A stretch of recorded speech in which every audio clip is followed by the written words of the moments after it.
football and we have takes. Welcome to Football Takes. Football! Yeah! Football! Gentlemen, we got Thor Nystrom in the house here from Thor Talks Purple, noted draft expert and aficionado, dropping his draft knowledge and college football knowledge all throughout these Football Takes episodes. The sports dad, Judd.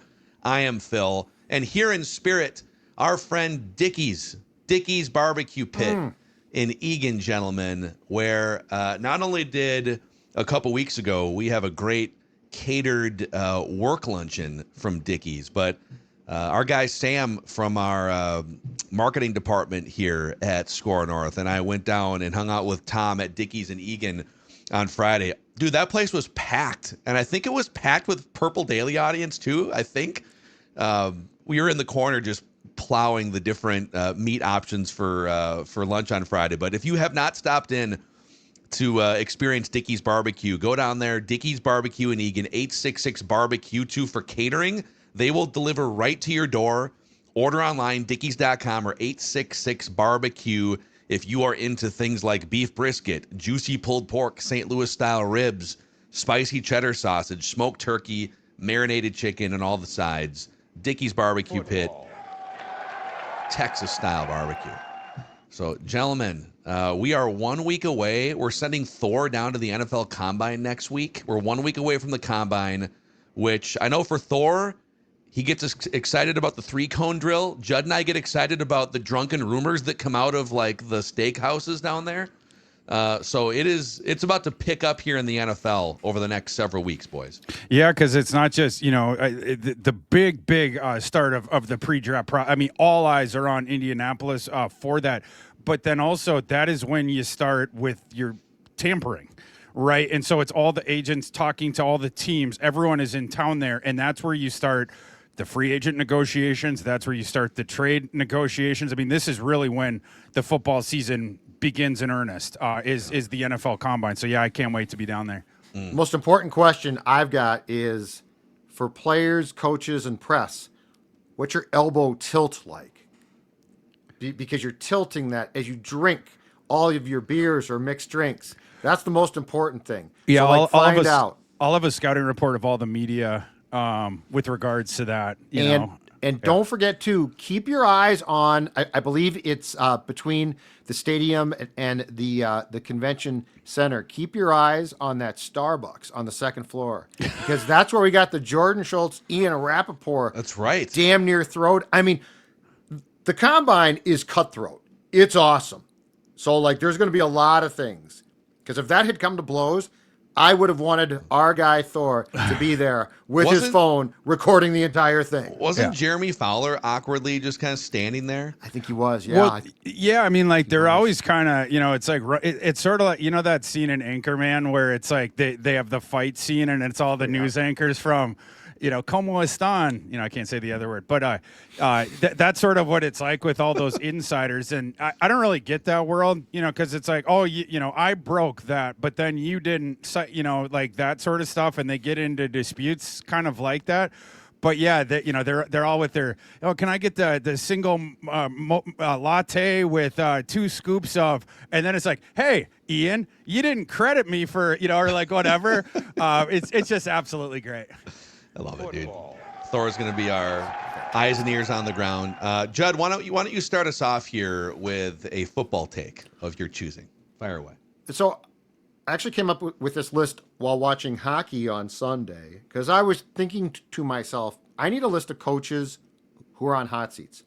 But what I don't need is Todd Bowles, Aaron Glenn, Shane Steichen, Zach Taylor. Of course they are. Like if I was to predict they're going to be in trouble or might be fired, you'd say, yeah, sports dad, no bleep. So what I'm going to give you is I'm going to give you a list of 4 coaches who would at least be considered moderate to major surprises not to hold their job after the 2026 season. And then of all of, I think it was 10 new coaches, I'm going to give you a 5th coach, and that's going to be the first-year coach who's going to be one and done. Hey, Judd, can I pause you right now? Of course. When you're done with these 5, can Phil and I then put a roulette chip on of the 5 who we think is most likely to get fired after the next season? Of course you can. Do You we win, only Phil? get we only get one roulette chip?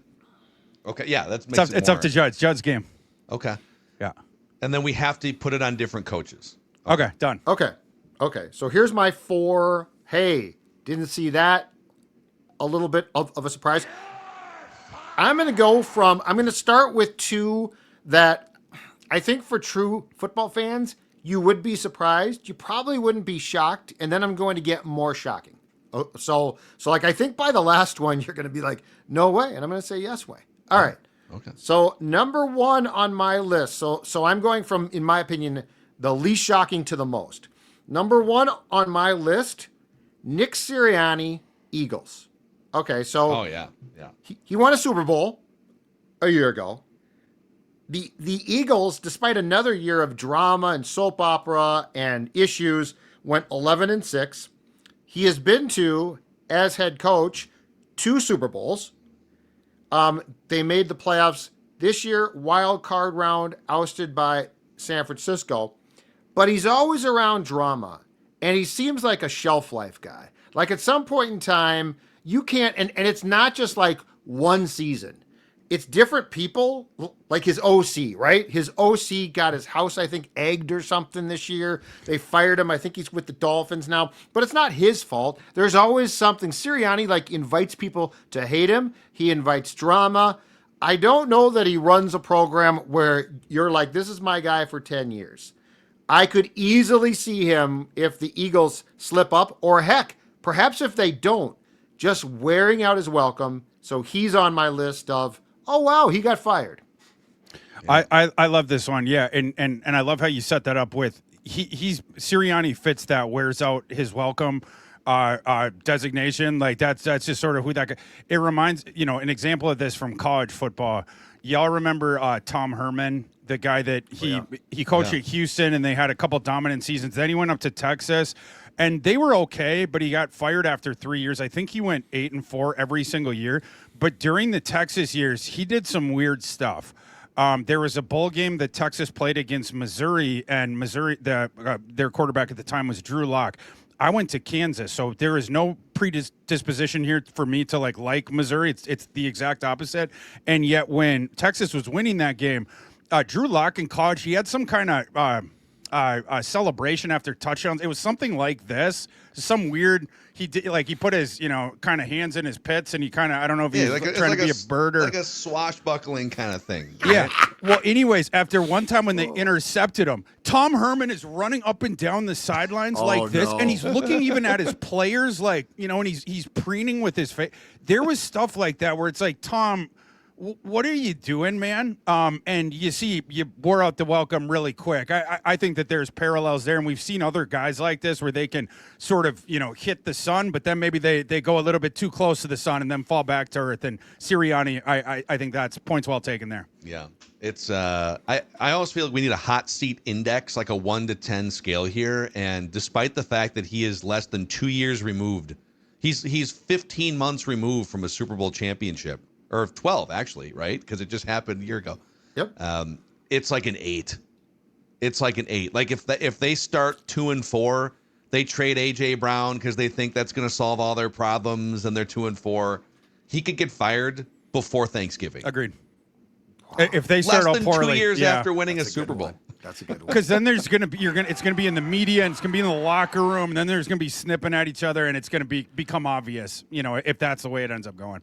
He definitely does not encourage calm. The All right. opposite. Number 2 on my list, let's just stay right here at home. It's Kevin O'Connell. Wow. Kevin O'Connell. So he's been to, in 4 years now, been to the playoffs twice. He actually has been above 500 3 times, including this year's very hollow 9-8. He has not won a playoff game. And why this would be a complete surprise, it's not just coaching, it's contract. So he has 3 years left on a contract that's estimated to be worth at least $12 million a season. But all of this being said, there is a chance that the Wolves will hire a GM who did not hire O'Connell. Now, O'Connell could be involved in the process. That would insulate him. But there's also a chance he won't be. The Wolves have shown a willingness with Childress and Zimmer to fire guys with term left. So there's a case to be made that it certainly is not unprecedented. But more importantly, I guess from a football standpoint, if you think about the quarterback situation, if the Wilfs deem it to be mishandled in 2026 for a second consecutive year, I'm putting Kevin O'Connell on the Black Monday list, joining guys like Bulls, Glenn, Steichen, and Taylor. Okay, before Thor jumps in, because Thor started salivating the minute you said Kev. He's like, yes. K.O. What is your if Nick Sirianni is an 8 for you? What's the index? What's the heat index here for 1 to 10, 0 to 10 for KO? Me? Yeah. I would put mine at a boy because there's a lot of things we don't know yet. I would put it at a 3. I think it's like a 3. I was gonna say like a 3 now, but if they start really poorly, yes, and things kind of train wreck. But okay, Thor.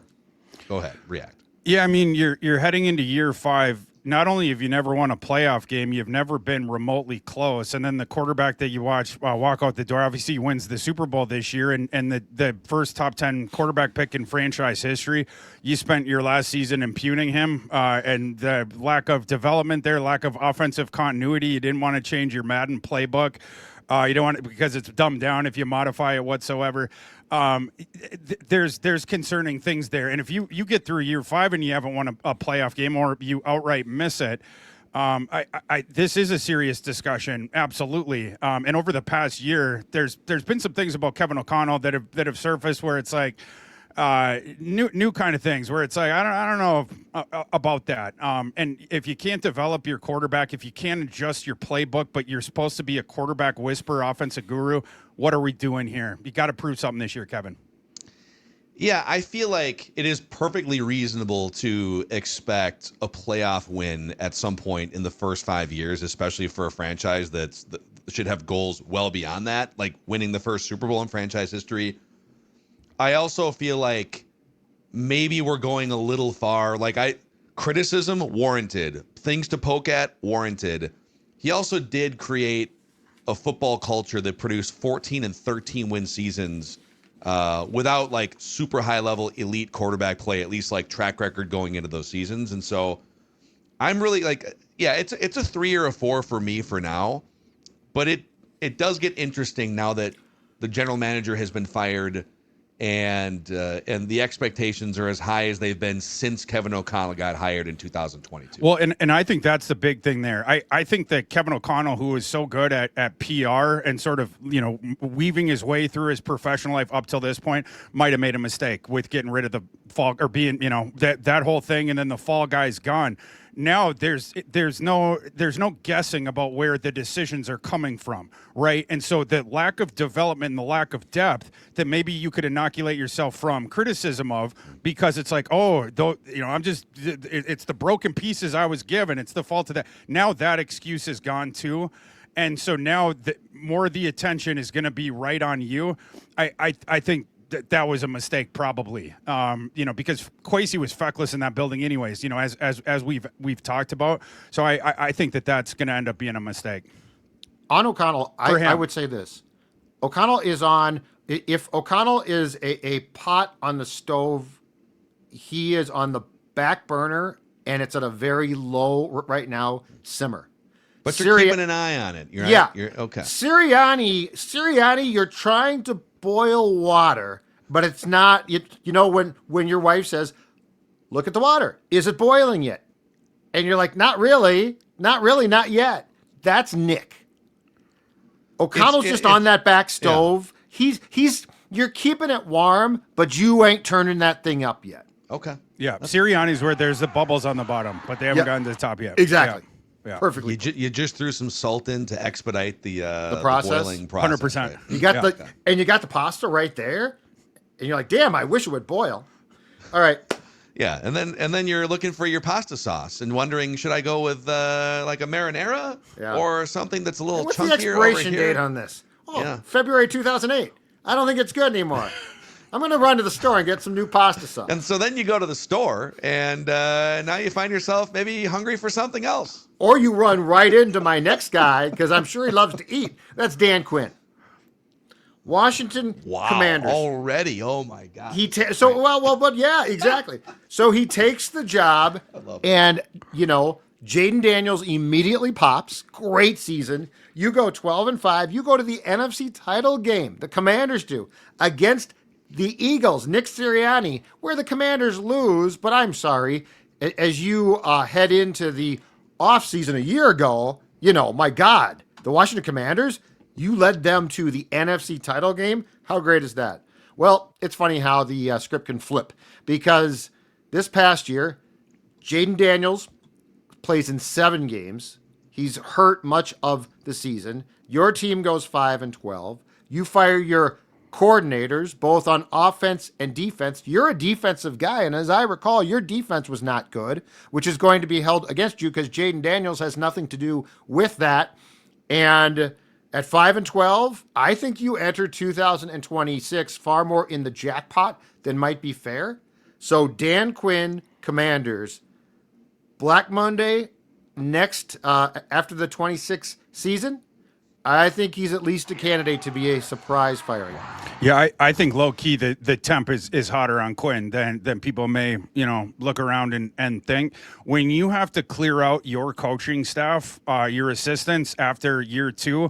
And in particular, when it comes off a disappointing season where there was a bunch of injuries with it, but it starts to make you think a little bit about why are they changing the whole philosophy of the team if the one-off year they tanked because of injury, right, to Jaden Daniels. And it's a bit concerning for me when they loved Cliff Kingsbury. And Cliff Kingsbury last year, I thought he did really good work with this is my question too.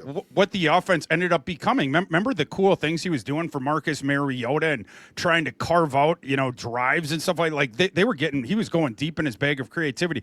And then with the firing of the defensive coordinator, their 2 top guys that they were talking to, Brian Flores, who ends up going back to the Vikings, said, okay, so you're going back to the Vikings. We'll get your understudy, Durante Jones. But the interesting thing about that is Dan Quinn's been a 4-3 guy for years and years and years. That Viking system, it's a 3-man front thing. So now Dan Quinn, who was hired for his defensive acumen, appears to have decided, scrap that. Let's take the Vikings defense in any iteration that we can get, even if it's not the architect of it, even if it's sort of the backup guy, but also on offense, because we got to blame someone for that too, outside of Jaden Daniels being a 200-pound, 6'4" quarterback that gets injured. We knew that coming out of college, but we got to blame someone for him getting injured last year. There's issues there. I'm a little bit suspicious. I like you bringing up Dan Quinn for this. Okay, the Quinn thing, I mean, I agree. In NFL culture today, you could be riding that escalator up, NFC Championship game, first year out of the gate, here we go, and then one bad season, one step or big step down the other direction, and it's never, this is my philosophical question for the NFL. When that happens, when you're climbing, whether you are the Vikings and you win 14 games, then you take a step down the next year, or you're the Commanders and you're here and then you take a step down, and we've seen it countless other times.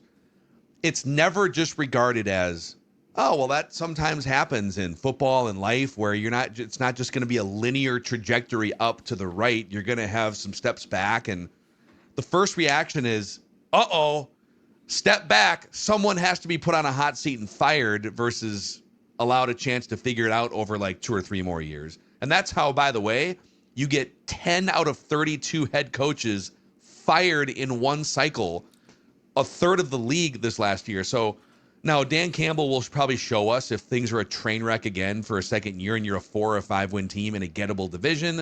All right, maybe there's some stuff in the inner workings and the turnover from the assistants. There's some evidence there that things are not great. It's beyond just like, a bad season.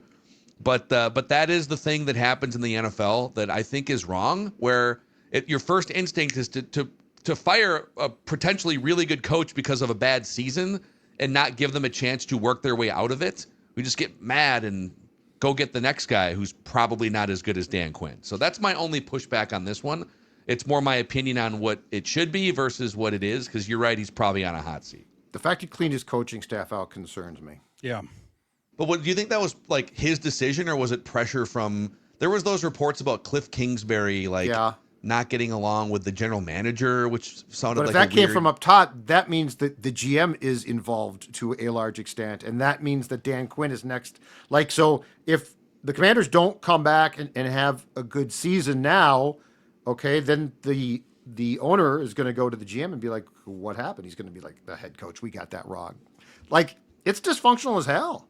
I mean, what's crazy is, like, if you boil it down, John Harbaugh was apparently not a good enough coach to continue on in Baltimore, but, like, he's going to be the one that saves the Giants. Like, logically, there's so many fallacies in the way that the NFL evaluates and treats coaches. Harbaugh, bad, needs to be fired from Baltimore. And I'm not even saying it was 100% the wrong decision. Like, sometimes you're there for over a decade, like decade and a half in this case, and you have Lamar Jackson for 7 or 8 years. You should probably go to a Super Bowl. So I don't disagree. But that same guy that was deemed ineffective as head coach of the Ravens and worthy of firing is being looked at as the sole reason why the Giants are going to be a pop-up 11-win team potentially in 2026. It's just if you look at it the way that coaches are treated, there's only like 4 actual good viable head coaches in the NFL at any given time. Andy Reid's always going to be one of them, and then like a Harbaugh in any given season. So, yeah, okay, Dan Quinn. All right. Get out of here. And number 4 on my list, I think easily the most controversial, because he's 48, 36-1 in 5 years. He's 2-2 in the playoffs, but his team just missed the playoffs, and I could see him 2 things. Burnout for sure, and also, is he the right guy to get us to the next step? Because my next guy is Dan Campbell in Detroit. Campbell in Detroit. Dude. So they actually tied the Vikings this season, 9-8, but of course they got swept by the Vikings, so the Vikings technically get 3rd place. Now, the key for Campbell here is by getting 4th place, you get the 4th place schedule. Yeah. But there's a few things here. One is the way he coaches, which I think is great for a while. I'm curious to see what the longevity is. But 2 is, there's no question about it because it's not a fluke. When you look at the number of injuries that roster eventually suffers, I think you have to start to take a look about how he approaches things like practices. Like, we've had a couple of years now where that defense by the end of the day is just decimated. And you are not going to win a Super Bowl if you cannot have, I think the last 2 years, the majority of your defensive backfield is gone. Dan Campbell, watch for it, very sneaky. But if the Lions have a little bit of taste of, he got us there, we're good now. Now we want to take the next step. And let's just say that a coach is let go or becomes available that the Lions see as being the next guy. Dan Campbell's my last one. That's interesting. I do like that one though, because if the Lions you start out poorly next year, I think that thing the boulder going downhill starts to go against him really quick with the arguments about getting him out there. I do think sort of under the radar there with the Lions. One thing that hasn't been discussed as much, but the beginning of Brad Holmes' time there, the GM of the Lions, his first several drafts were awesome. And they were all criticized in the moment, including by yours truly. And Brad was right and we were wrong. The drafting of the Lions has fallen off the last couple of years. And I don't really know why. I don't know if they would have an explanation for it. But they need to get back to drafting the way they were at the beginning of the tenure. And you got to do it now, picking towards the end of the first round. As opposed to when they were doing well, that's when they were picking higher. So we're going to find out if they can end up doing that. But you've seen sort of the talent pool trickling down in Detroit here the last couple years, and that sets up a big season for Dan Campbell. The burnout factor definitely feels like he runs so hot, and his teams run at a certain emotional level, and practices reportedly can be intense, and I don't know to what extent he has changed on that front. And it got them as far as the Lions have been, save for was it 1992 they went to the NFC Championship game, I think. It brought them as far as they can go. But it really does feel like they missed a window. And now that they missed the playoffs, their roster gets a little older now, again, more expensive again. When they had back-to-back years, 17-point lead in the NFC Championship game over the 49ers, blown. And then they win that Week 18 game last year against the Vikings, or a year and change ago, to get the 1 seed and home field throughout the NFC bracket, and they lose at home to the Commanders. Yep. Oh, man, you don't just get to run it back for another 3 straight years. In the moment, you can justify as a Lions fan, like, oh, we're still really good, and oh, that was unfortunate, but we'll just do it again. It's like, no, man. I mean, as fans and followers of the Vikings who trickle over to this podcast, it may have felt that way like in 1999, the year after 98. Oh, we're still a good team, or 2010 after 2009. But when you really survey the landscape, those opportunities do not come along very often, and the Lions missed theirs. That's what it feels like to me. And Ben Johnson, too. So if Ben Johnson continues to have success with the Bears, fair or not, that's going to be seen as an indictment on Campbell of, oh, the OC was to credit, right? So there's just the other thing I wonder, and this is just off the top of my head, so I have not examined this, but Mike McDonald, one, defensive guy, two, in the Super Bowl, took the field goals, which was smart, right?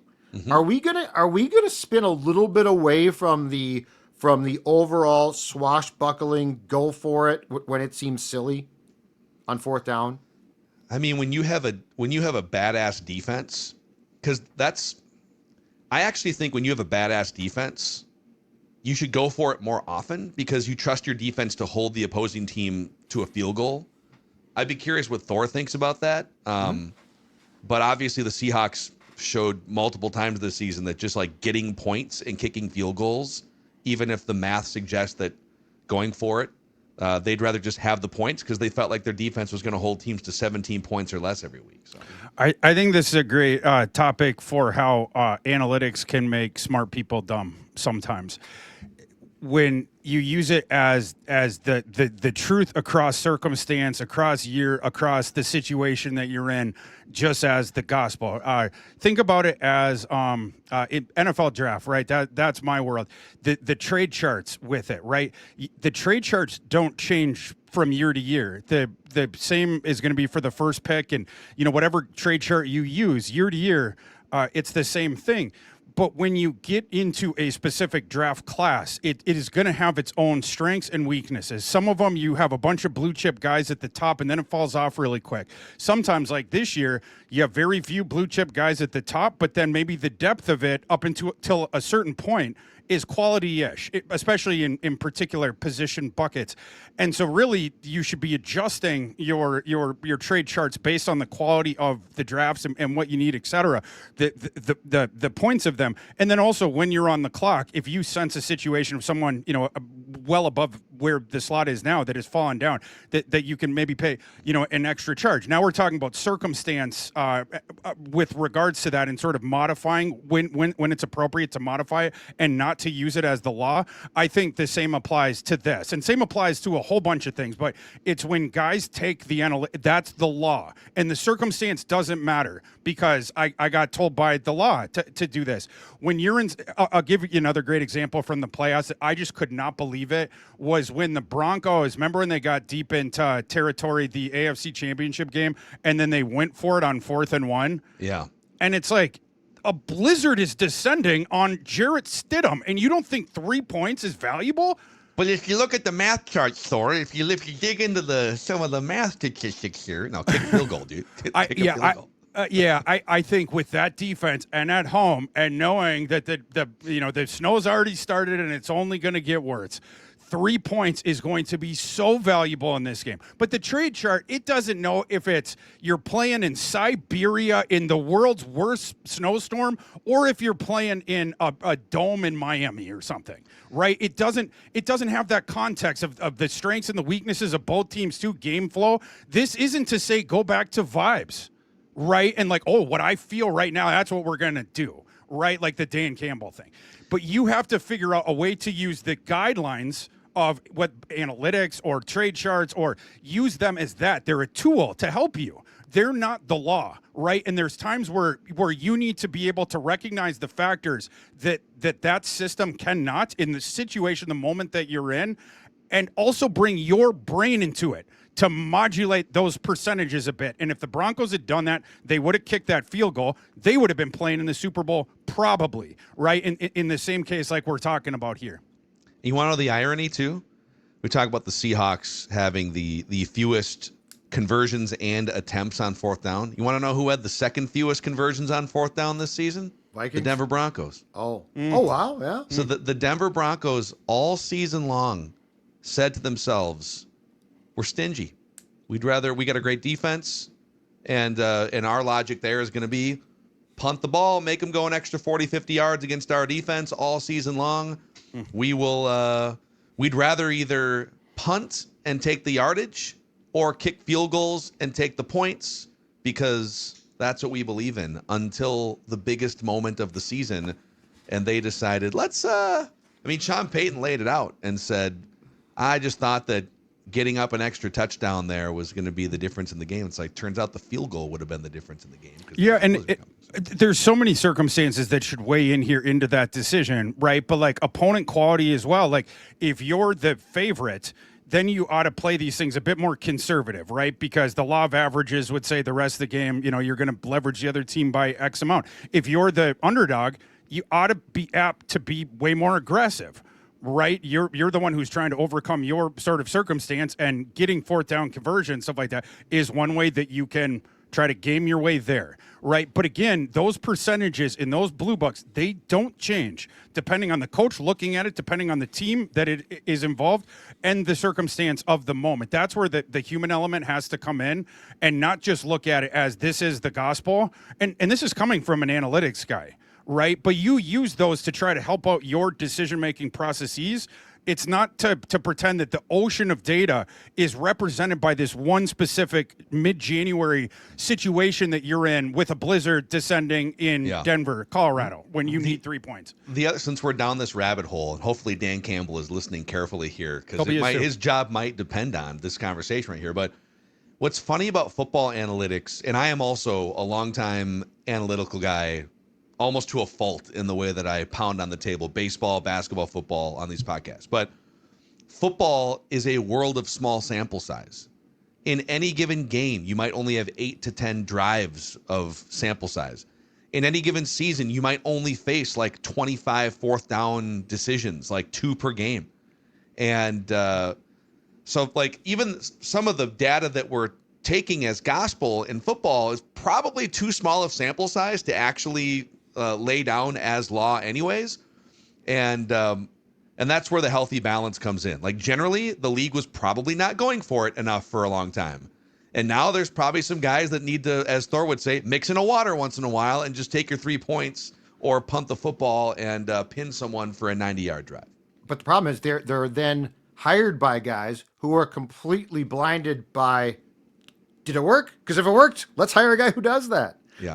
Like Mike McDonald's success will now shift coaching searches, I think, back more towards a defensive bent and probably a more conservative bent, right? Yeah. But then the next guy in 10 years will be like, I'm going for it every fourth down. And if he has success, the billionaires will be like, let's go with what he's doing. Yeah. No, so. Dan Campbell, just last thing on this, and then we'll throw it to Thor for a take here. But Dan Campbell, I think for a long time was correct in being that aggressive, because think about the year where they had like 15 defensive players on injured reserve, and you're literally running out backups that are against playoff teams going to give up 30 plus points. Yep. So if that's the case, taking a potential 7 and turning it into 3 4 different times, that's probably going to be the gap between you losing and winning a game. You have to be aggressive, stay on the gas, and go for it. So I don't know that Dan Campbell's aggressive strategy, knowing the limitations of their defense at times, has been wrong. But I do agree with the general premise that they've missed their window, and his style seems like it might lead to burnout with that team. 100%. I've got one more. One and done.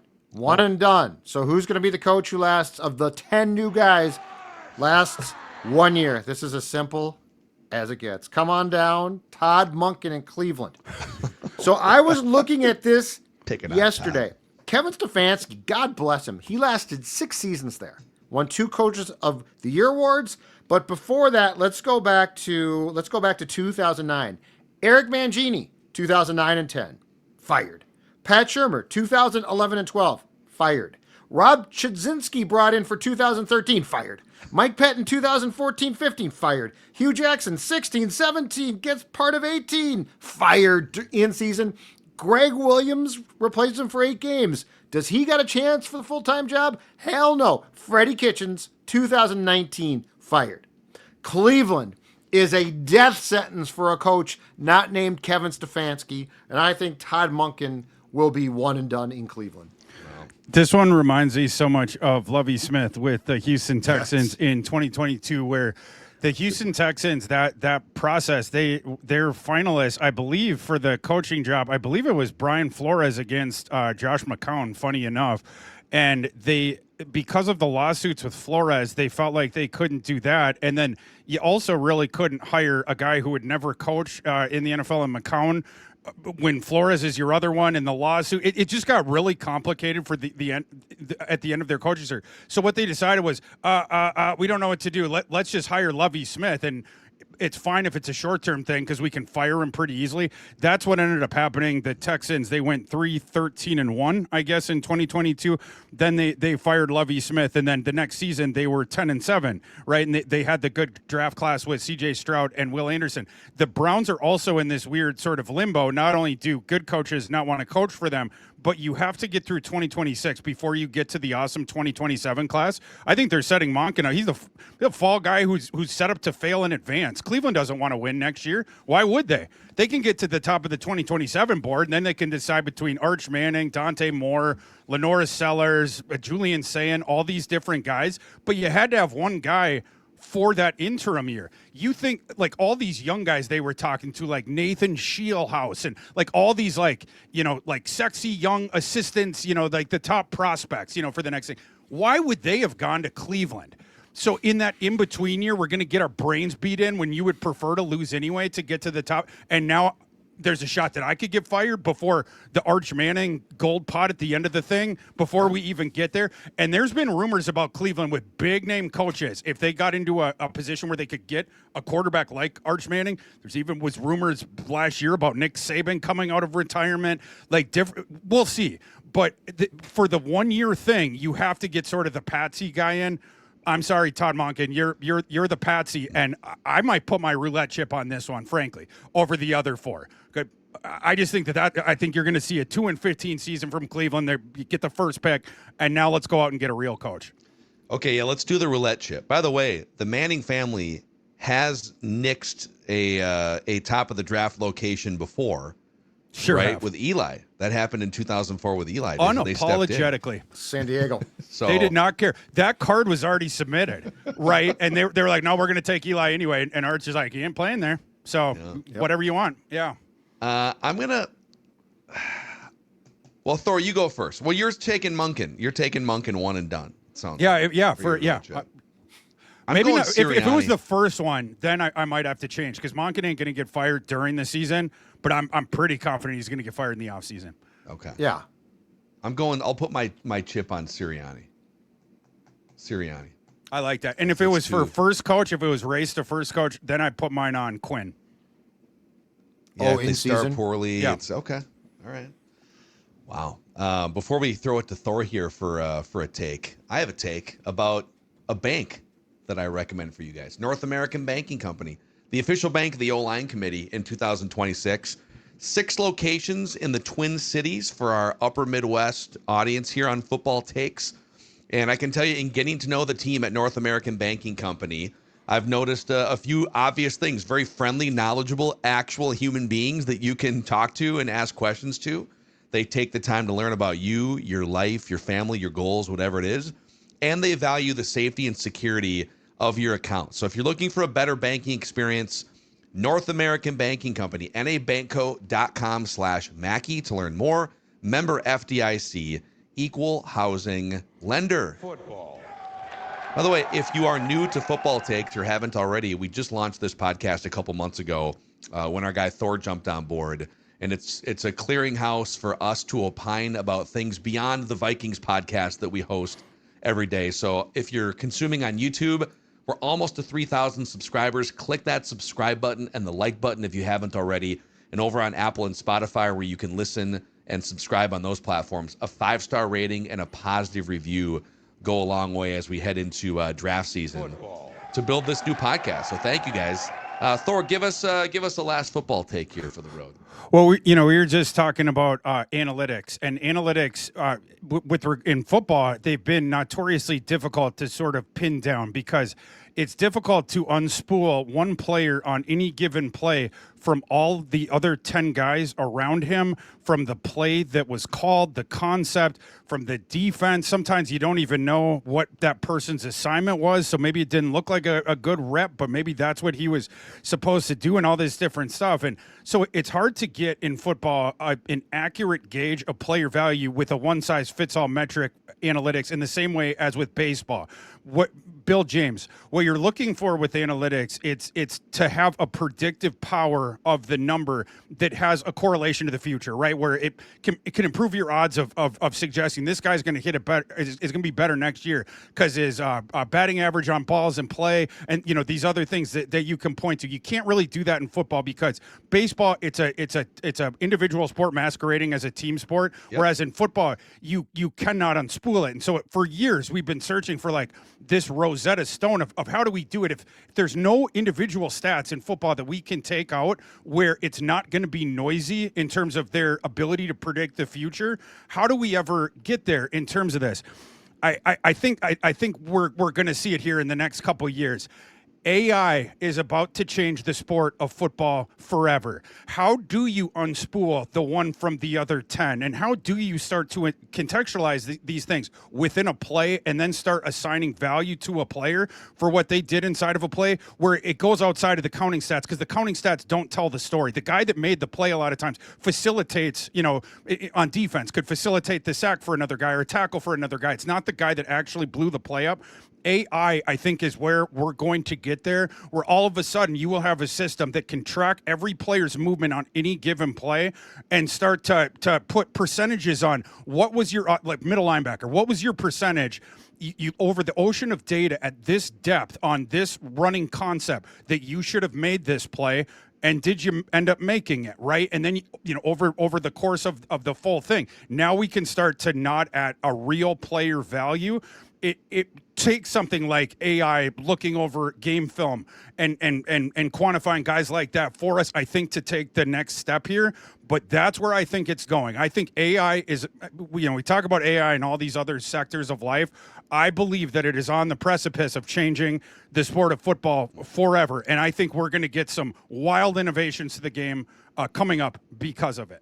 This is such a fun topic and kind of a mind-blowing, daunting topic too. And it comes at a time where outside of football, there's all sorts of things being publicized now about just the speed at which AI is evolving. And if you haven't checked out a ChatGPT or a similar agent in the last 6 months, you'd be shocked at how far some of these tools have come along, to the point where people are nervous that, is my job going to exist in like 3 years? Football takes with AI Sports Dad and AI Thor and AI Phil.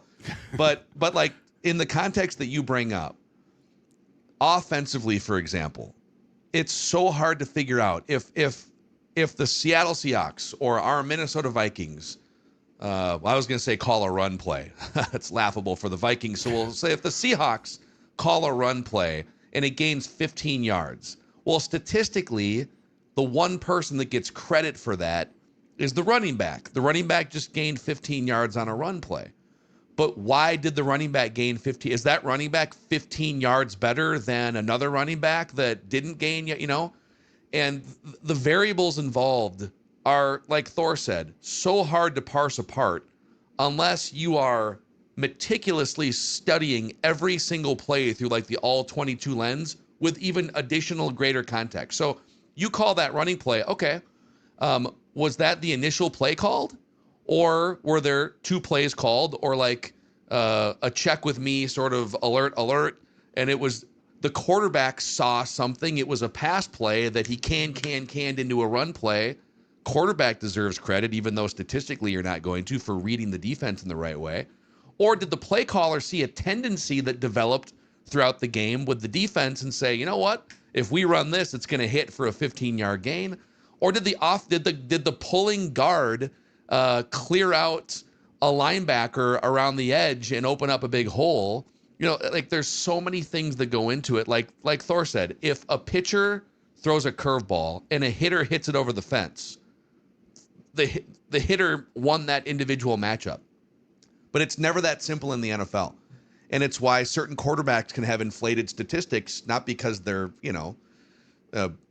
they might not be an MVP caliber talent, but they play in a system where the play caller and the offensive line and all these things are aligning to give them a 4,000-yard season, where other infrastructure, they would have been a 3,000-yard passer, for example. So it's a super confusing and complicated, convoluted bin, but I'm with Thor. AI in sports is going to be a really fascinating thing to see play out the next few years. So what would it be, or can it be programmed to look for that people miss?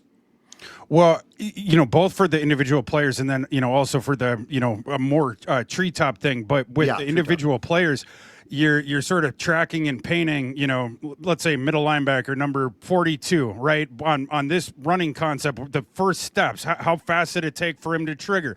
What was his lateral agility? How quick could he get out there? What was his percentage of making the play? When you slow it down every microsecond, there was this cool thing. I believe this is from the Super Bowl, but it was definitely Kenneth Walker. It could have been the NFC Championship game, so forgive me if not. But it was one of these AI things, and it was so cool.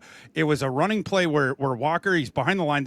Seattle was either at the 2-yard line or the 1-yard line. Like I said, it was either Super Bowl or NFC Championship game. And he's going towards the line, and you see percentages on 3 or 4 different defenders on that side of the line to make the tackle. And right away, it was, you damn near could have added him up to 100, because Walker did not look like it was a good thing for him. They had immediate penetration. Then there's some other dude that was sealing the edge or whatever.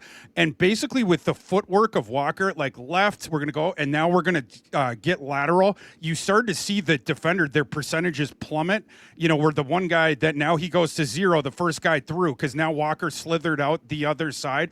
And then it gets to where it's just only one guy, the edge guy, and then he goes to 0 too.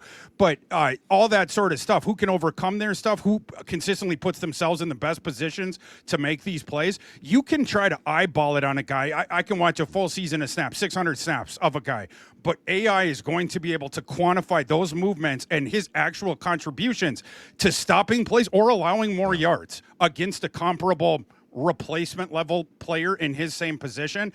So that's the quantifying of it, as far as the individual players. But also I think this goes to game planning as well.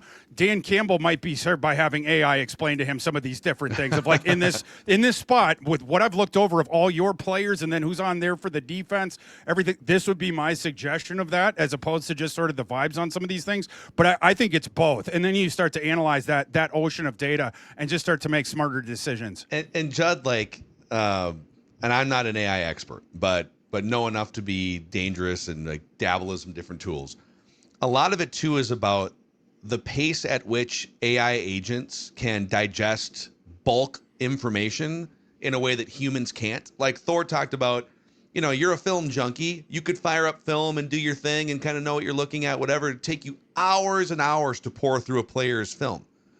And I'll give you an example from the internet this week. So Ray Dalio, who has managed the world's largest hedge fund for a number of years, he's whether you agree or disagree with him, he's a world-renowned economist, and generally once every few years he'll write a big think piece about where the world is going.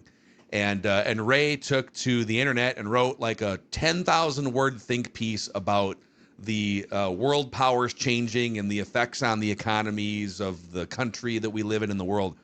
And it's taking people like an hour or more to read the whole thing by themselves. But then other people on platforms like Twitter are literally saying, hey, Grok, can you summarize this in 200 words? Instantly gives you a summary of this hour-long piece, right?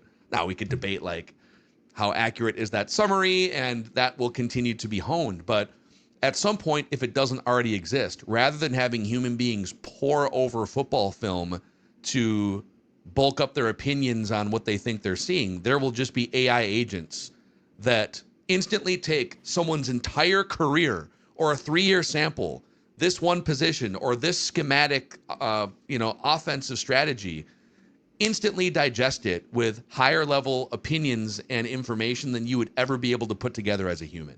And that's simultaneously awesome and terrifying all in one when I think about it. 100%. The only question now is who was the first AI thing to be fired by a team? You hire ChatGPT. Sorry, you didn't Claude win. Is here now. You didn't win. Like there's always going to be a bad team, so you will have to fire your Listen, GPT. AI thing, get in here. You're fired. You're fired. Get in here. AI's on the hot seat. Right. I think the That'll be- Lions that'll be AI's on Wednesdays. it's a very hot seat.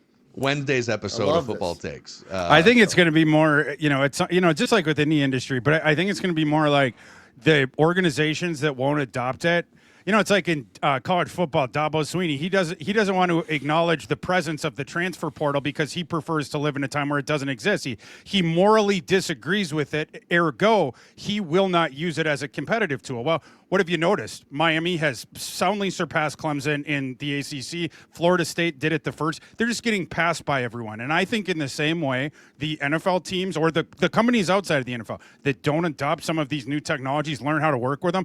And again, it's not that they're making all the decision for you. It's that they're giving you the tools to improve your decision-making processes. The organizations that fall behind on that, I think, are the ones that are going to be in trouble here. Football. Love it, dudes. Those are our football takes here today.